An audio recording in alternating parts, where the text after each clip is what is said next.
ቢስሚላህ ወልሐምዱሊላህ ወሰላቱ ወሰላሙ አላ ረሱሊላህ ሰለላሁ ዐለይሂ ወሰለም። ውድና የተከበራችሁ ተመልካቾቻችን ይህ በየሳምንቱ በዚህ ሰዓት የሚቀርብላችሁ እህል ውሃ የተሰኘው ፕሮግራማችን ነው። እህል ውሃን እንግዲህ በሚንበር መልቲሚዲያ እና ቴሌቪዥን እንዲሁም በላይት ዳይት የስነ ምግብ ማማከሪያ ማዕከል አብሮ ተቀናብሮ የሚቀርብላችሁ ይሆናል ኢንሻአላህ። ፕሮግራሙን የማቀርብላችሁ አብዱላህ አብዱልለጢፍ እና ወንድም ኻሊድ ሙስጠፋ እንሆናለን። ዛሬ የምናቀርብላችሁ ካለፈው ሳምንት የቀጠለውን ይሆናል። ያለፈው ሳምንት ላይ ማርገዝና መፀነስ እንዲሁም የመራባት ችግር ምን ይመስላል፣ ቁጥራቸው ምን ያህል ነው፣ ከዛ ጋር ተያይዞ ምን አይነት ምልክቶች ይታያሉ፣ እህቶቻችን ላይ የበለጠውን አውርተን ጨርሰናል። ከዚህ ጋር ተያይዞ ዛሬ ላይ ደግሞ ወንዶች ከዚህ ችግር ጋር ተያይዞ እንዴት አድርገው መፍትሄ ይኖራቸዋል፣ ምን አይነት ችግሮች ይኖራሉ፣ ወንዶች ጋር ያሉ ከዚህ ጋር የተያያዙ ችግሮች እንዴት አድርገው መፍትሄ ይኖራቸዋል፣ ምን አይነት ችግሮችስ አሉ፣ ምን ያህልስ ወንዶች ለዚህ አካውንት ያደርጋሉ ወይንም ለዚህ ችግር ቁጥራቸው ምን ያህል ነው የሚለውን የምናነሳ ይሆናል ኢንሻአላህ። በቅድሚያ ወንዶች ጋር ከመራባትና ከእርግዝና ጋር ተያይዞ ያሉ ችግሮች ምን ያህል ፐርሰንት ናቸው የሚለውን ልጥቀስላችሁ። በብዙ ጥናቶች የተጠቀሰው ከ30 እስከ 40% ነው። ከመቶ ጥንዶች እርግዝና ሳይፈጠር የቆየባቸው ጥንዶች ውስጥ ከመቶዎች ውስጥ ከ30 እስከ 40% የሚሆኑት ዋናው ችግር የሚባሉት ወንዶች ናቸው። ይሄንን ያህል ችግር የሚፈጠርባቸው በወንዶች ነው። አንዳንድ ጥናቶች ላይ እንዳየሁት ደግሞ ከ40 እስከ 50% ይደርሳሉ ተብሎ ይታሰባል። ምን ምክንያት አለው? ይሄንን ወንድም ኻሊድ ያብራራልናል። ዋናው ትልቁ ችግር ወንዶች ጋር ነው ማለት ነው። ስለዚህ ማርገዝ ያለመቻል በሴቶች ላይ የሚፈጠረው የማርገዝ ያለመቻል ወይንም ጥንዶች መሃል የሚፈጠረው የመራባት ችግር ብዙዎቹን ወንዶች የሚመለከት ይሆናል ማለት ነው ኢንሻአላህ። ምን ማለት ነው? በቅድሚያ እርግዝና እንዲፈጠር ምክንያት የሚሆኑት ሁለቱ ናቸው፣ ጥንዶቹ ናቸው። ይሄ ማለት ወንዶች እድሜያቸው በተለይ የስፐርም ቁጥር በጣም እየቀነሰ ስለሚሄድ እድሜ ከ35 እስከ 40 ባለው ጊዜ ውስጥ ተጋብተው ግንኙነት እያደረጉ የአንድ ዓመት ቆይታ ኖሯቸው ሴቷ ላይ ምንም አይነት የማርገዝ ችግር ሳይኖርባት የቲዩብ ችግር ሳይኖር ወይንም የሆርሞን ችግር ሳይኖር ባለፈው ሳምንት እንዳነሳናቸው እነዛ ችግሮች ሳይኖሩ ወንዱ ጋር ቆይተው ማርገዝ ሳይችሉ አንድ ዓመት ከሞላቸው ይሄ የማርገዝ ችግር ተብሎ በወንዶቹ ይወሰናል ማለት ነው። ከዚህ ጋር ተያይዞ እንግዲህ ብዙ ፕሪቫለንስ አለው፣ ብዙ ምክንያቶች አሉት፣ ብዙ ሪስኮች አሉት። እነዛን ደግሞ ኻሊድን የምጠይቀው ይሆናል ኢንሻአላህ። ኻሊድ ወደ ፕሪቫለንሱን ኦልሬዲ አንስቼዋለሁ። ክላሲፊኬሽኑ ላይ ስንመጣ ምን አይነት ክፍሎች አሉት፣ በስንት ይከፈላል፣ ምን አይነት ችግሮች ተያይዘው ነው የሚታዩት የሚለውን ኢንሻአላህ ከአንተ እንስማ። ቢስሚላህ አልሐምዱሊላህ ረቢል ዓለሚን አሰላቱ ወሰላሙ ዐላ ረሱሊላህ ሰለላሁ ዐለይሂ ወሰለም። ያው ምንድነው ከባለፈው የቀጠለው ምንድነው አንድ አይነት ኬዝ ነው። ያው የመራባት ችግር ያለመውለድ ችግር በባለፈው ሳምንት በሴቶች ላይ ነበር ያየነው።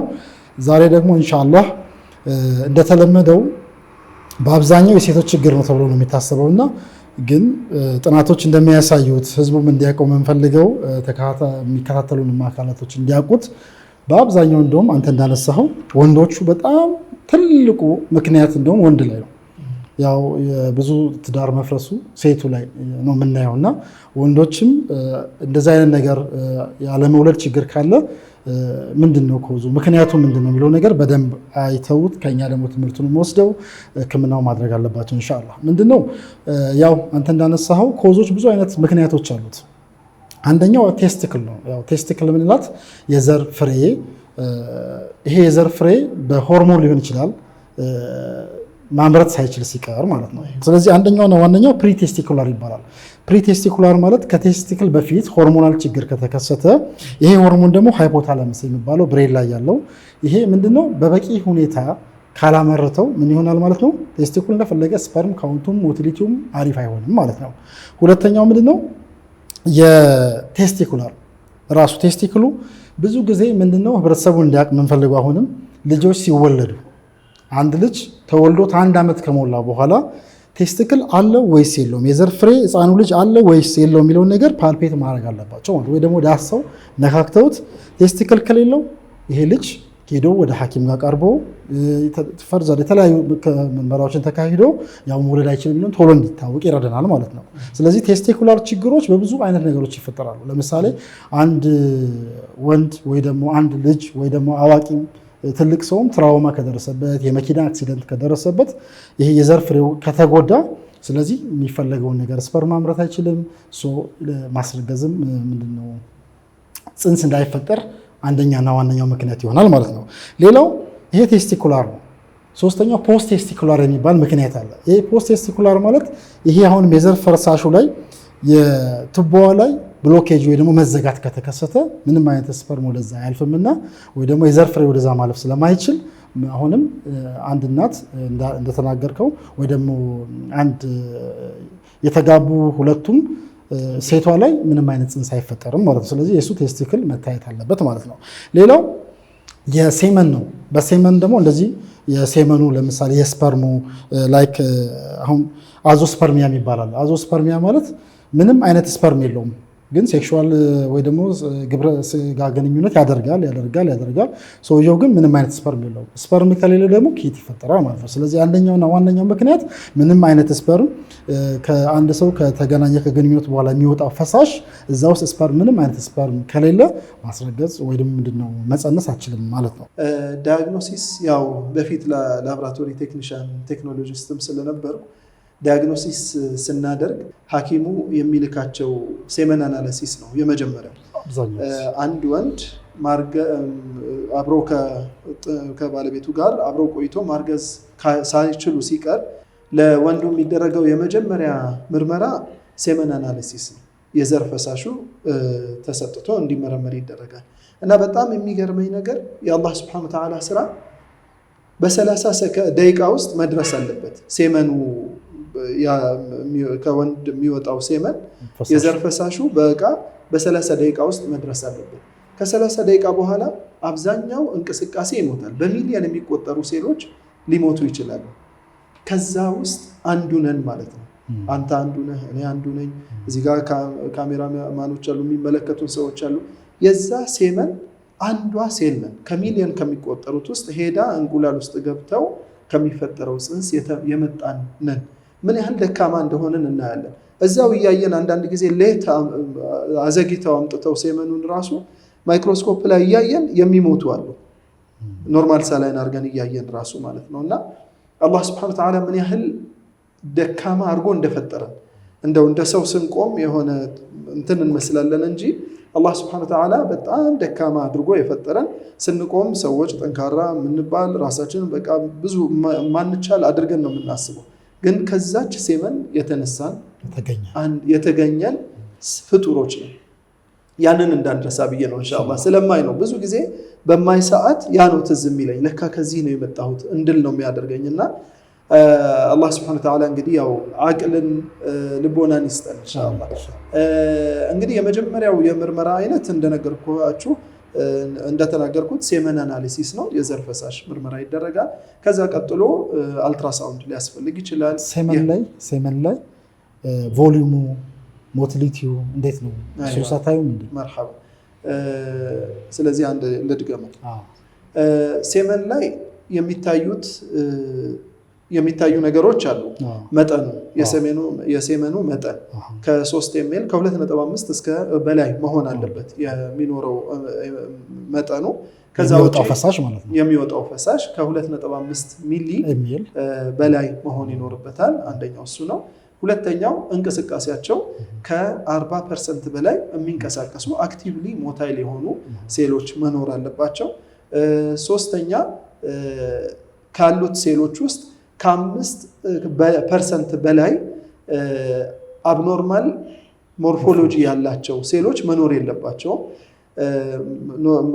አንዳንድ ጊዜ የስፐርም ሴል አንድ ቴል አለው፣ ሄድ አለው፣ ቦዲ አለው እና ኔክ አለው፣ ሄድ አለው፣ ኔክ ከዛ ቴል ነው ያለው እና እጅ እግር እንደማለት ነው። አንዳንድ ጊዜ እጅ እግር አናት እንደሚባለው አይነት ማለት ነውና ሁለት ሄድ ይኖረዋል አንዳንድ ጊዜ ወይ ሁለት ቴል ይኖረዋል ወይ የሆነ ቦታ ዲፎርሚቲ ይኖረዋል።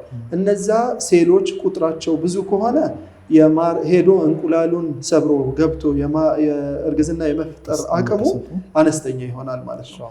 ስለዚህ ከ5% በላይ ከሆነ ከ5 እስከ 10% ነው ኤክስፔክት የሚደረገው። ሌላው ራውንድ ሴል የምንላቸው እዛው ሴመን ውስጥ ኢንፌክሽን ተፈጥሮ ከሆነ እነዛ ሴሎች ቼክ መደረግ ይኖርባቸዋል። ከዚህ ጋር ተያይዞ እንግዲህ ሴመኑን በዚህ መልክ ነው ሪፖርት የምናደርግ የነበረው።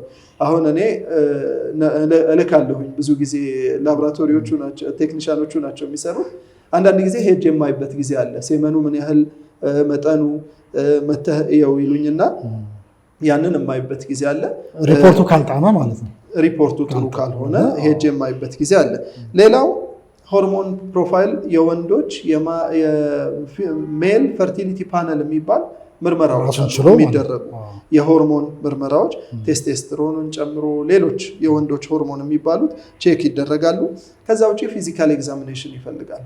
በእጃችን ዳሰን የምናያቸው ነገሮች አሉ ወንዶች ላይ የዘር ፍሬዎቹን ከዛም አልፎ ከዚህ በፊት በኢንፌክሽን ተጠቅቷል አልተጠቃም፣ ከዛ ውጪ ሌሎች ምክንያት ይሆናሉ ተብሎ የሚታሰቡ ከኩላሊት ከሽንት ቧንቧ ጋር ያሉ ችግሮችን በፓልፔሽን ፊዚካሊ ቼክ አድርገን የምናያቸው ነገሮች አሉ። አስፈላጊ ከሆነ ያው አልትራሳውንድ ግዴታ ሊሆን ይችላል።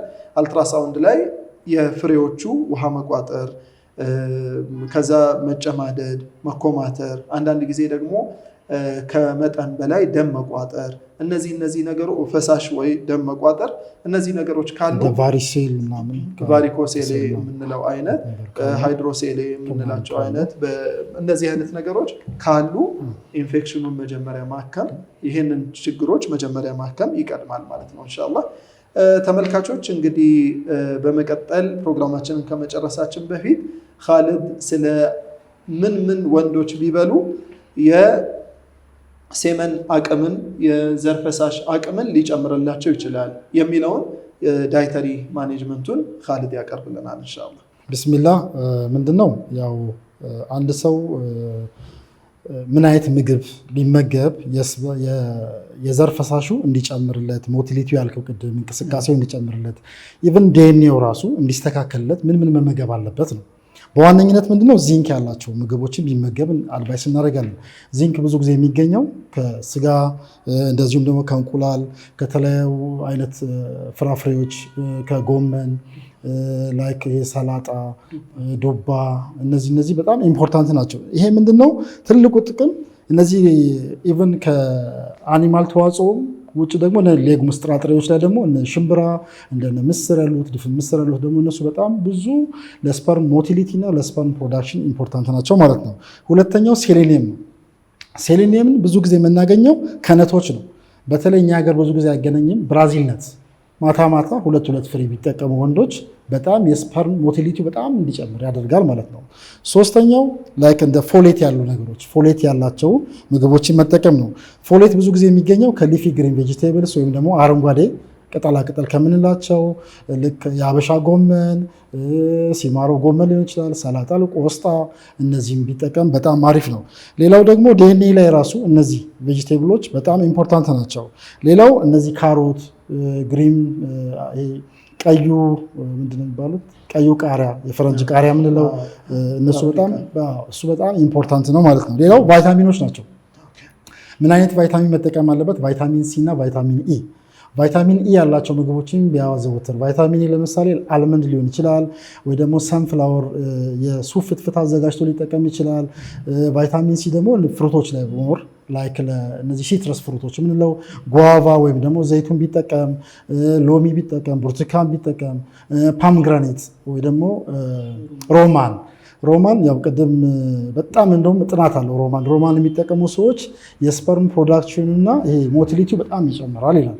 ሌላው ደግሞ መጠቀም ያለባቸው ፍሩት እንደ ሙዝ ያሉ ሙዝ በጣም ትልቅ ጥቅም አለው፣ ግን እንደ ሜታቦሊክ ሲንድሮም ነው። ብዙ ጊዜ ወንዶች ከፍተኛ የሆነ ከልክ ያለፈ ውፍረት ካላቸው ሙዝን አድቫይስ አናደርግም፣ በሱ ምትክ እናደርጋለን ማለት ነው።